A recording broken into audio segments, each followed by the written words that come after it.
Hello everyone, আশা করি আপনারা সবাই ভালো আছেন। আজকে আপনাদের সাথে গুরুত্বপূর্ণ একটি বিষয় নিয়ে আলোচনা করব।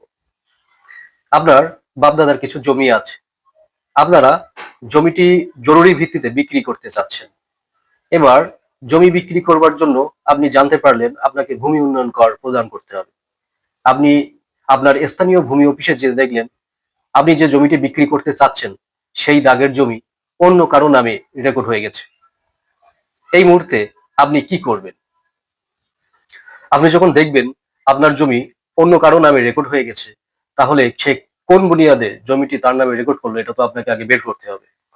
যে ব্যক্তির নামে রেকর্ড হলো সেটি বের করবার জন্য আপনি সাথে সাথে চলে যাবেন আপনার সেটেলমেন্ট অফিসে।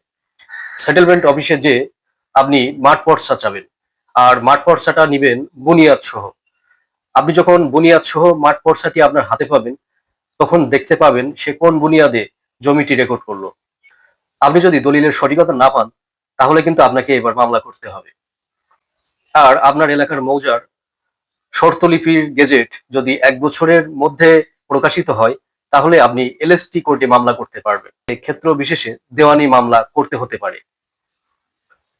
আপনি মামলা করলেন, মামলা করে আপনার পক্ষে রায় পেয়ে তারপরে কিন্তু আপনি আপনার সেই রেকর্ড সংশোধন করতে পারবেন।